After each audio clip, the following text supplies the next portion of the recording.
La victoire du Real Madrid, 3-2 contre Dortmund. Le nouvel entraîneur de la Maison Blanche, Xabi Alonso, est déjà en demi-finale d'une compétition. Maintenant, nous allons essayer d'en tirer quelque chose de positif pour qu'à l'avenir, si nous nous retrouvons dans la même situation, cela ne nous arrive plus. C'était un grand match. Aujourd'hui, nous avons affronté une équipe de Ligue des Champions capable d'aller loin. Et nous allons affronter les champions d'Europe qui sont sur une dynamique très positive ces derniers mois. C'est la prochaine étape, le prochain défi à relever dans notre nouvelle ère pour nous faire grandir. Maintenant, nous allons nous préparer à affronter Paris.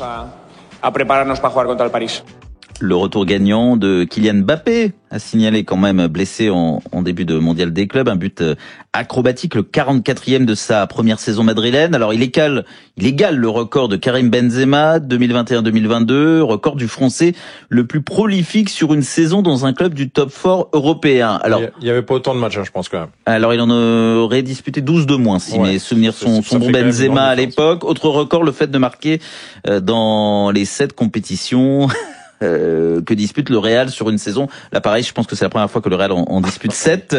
Il aime les records, donc on va lui donner ça, le capitaine de l'équipe de France. Peut-être que ces statistiques, elles nous intéressent un peu moins. En revanche, vous, en tant que supporter de Paris, Eric Rabé-Sandratana, est-ce que vous êtes inquiet de voir un Mbappé revenir en forme de manière aussi acrobatique avant de retrouver son ancien club avec lequel le divorce aura été très très amer? Non, mais on est toujours méfiant parce que Mbappé reste un très grand joueur, mais après, en dehors de ça, il y a un collectif, et c'est là où peut-être Paris a plus à tirer de cet affrontement contre le Real, même si Mbappé sera dangereux.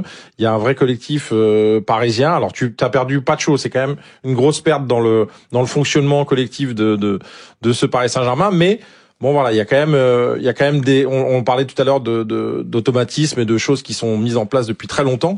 Ça a été le cas cette saison, donc on peut s'appuyer là-dessus, on peut s'appuyer sur le fait que le rendement offensif aussi des Parisiens peut être bien meilleur que celui du Real. Donc voilà, il y a toutes ces choses-là qui s'équilibrent, mais on a évidemment un peu de pas d'inquiétude, mais on va surveiller un petit ça de près.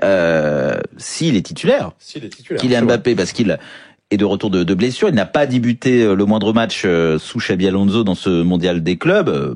Plutôt parce qu'il est préservé, mais peut-être qu'il pourrait y avoir un choix sportif à faire pour le nouvel entraîneur ancien de la maison bavaroise ou du Bayer Leverkusen, parce que il y a une révélation à la pointe de l'attaque madrilène, Gonzalo Garcia, 4 buts déjà dans ce mondial des clubs.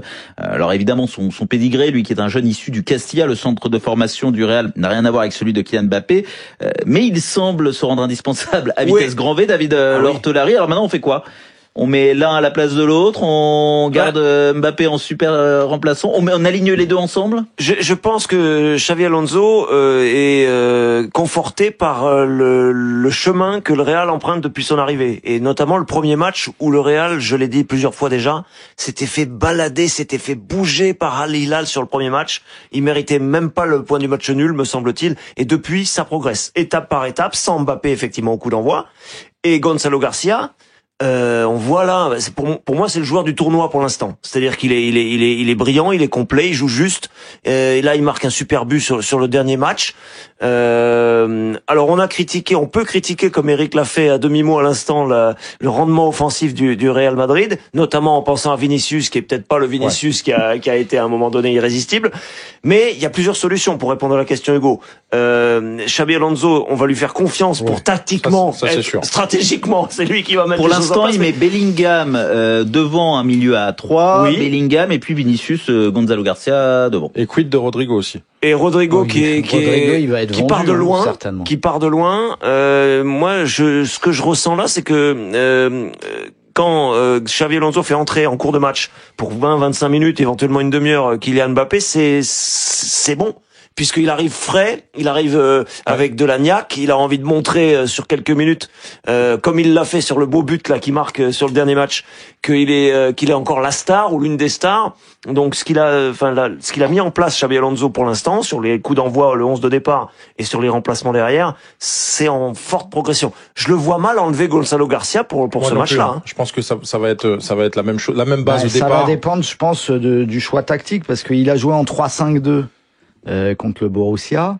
Est-ce qu'il va refaire pareil? Mais si Mbappé est titularisé contre son ancien club, ce qui serait le sens de l'histoire. On a tendance à penser qu'il va le faire. Je suis pas sûr qu'il fasse ça. Il faudra enlever Vinicius ou il faudra plutôt jouer en 3-4-3 avec Gonzalo Garcia, Vinicius et Mbappé et donc peut-être enlever un milieu de terrain, sachant qu'en plus Huysen en défense a pris un carton rouge donc ne jouera pas.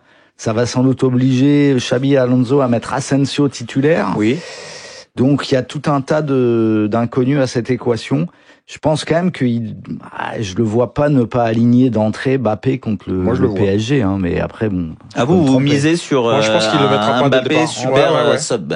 J'ai quand même l'impression que dans la gestion, alors on fait abstraction que c'est le Paris Saint-Germain en face, dans la gestion humaine, il va lui donner certainement un peu plus de temps de jeu, mais je suis pas sûr qu'il lui donne tout le match. Je suis pas sûr que ça lui rende service en fait de commencer le match et après de sortir. Je sais pas.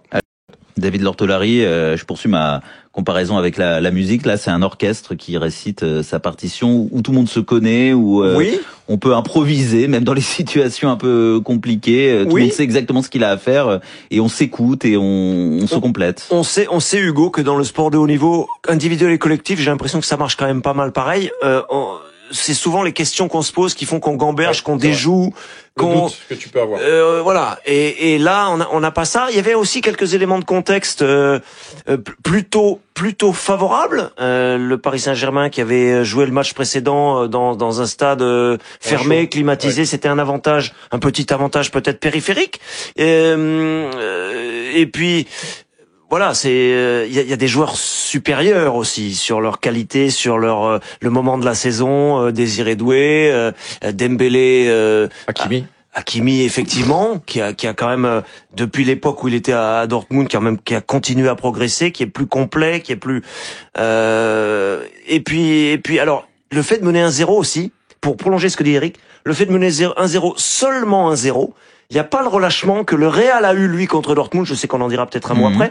Ou à 2-0, ils se sont dit, bon, on est facile, on va gérer tranquille. Et finalement, c'est pas si facile que ça parce que c'est le foot pro, parce que vous avez une grosse équipe en face. Ah oui, c'est le Bayern Munich en face. Voilà, vous menez 1-0, c'est un peu les yeux dans les yeux quand même, parce que, comme le disait l'entraîneur, vous avez une équipe qui a un peu les mêmes qualités que vous, mais, encore une fois, côté Bayern, vous avez quand même un paradoxe. Vous avez des super joueurs. Vous avez Olysée, vous avez Moussiala, qui s'est blessé derrière. Vous avez Harry Kane. Et Harry Kane, même dans le 10-0 contre Auckland que le Bayern avait réussi, Harry Kane n'a pas marqué un but. Il n'y a pas ce problème-là au PSG en ce moment. C'est-à-dire que on se trouve, ça va vite. Il y a de la sécurité, de la certitude dans les gestes. Et puis il n'y a pas de dépendance à un buteur. Où il y a pas de. En plus, il y a de la variété dans les choix. Offensif, Patrick Vieira. Complètement. Et en fait, c'est la stat qui parle le plus sur ce match. Le PSG a été dominé. Le PSG a un petit peu, on va dire, perdu la bataille du milieu. Mais sur ce qu'on appelle les XG, les expected goals, le PSG est largement au-dessus du Bayern. Mais ça veut dire que ça veut dire que le PSG est beaucoup plus efficace. C'est-à-dire qu'elle a besoin de moins d'occasion pour marquer et pourtant on l'a souvent caricaturé comme une équipe de possession stérile pendant un certain temps. Alors ça je m'inscris en faux. Je trouve que Luis Enrique, contrairement à ce que on dit certains de mes confrères de manière un peu caricaturale au départ en disant que c'était un entraîneur très dogmatique, je trouve pas. Autant Guardiola en est un, autant lui non. Je pense qu'il est très content quand il y a des transitions rapides et que ça va au bout. Il est pas fermé à tel ou tel type de football. Au début de compétition, c'est exactement ça. Voilà, et donc je trouve que c'est la force supérieure de ce PSG-là, c'est qu'il est plus dur à déchiffrer aussi pour l'adversaire, même si évidemment il aime rien autant que d'avoir le ballon et d'étouffer l'adversaire. Mais quand il ne l'a pas, il peut s'en sortir.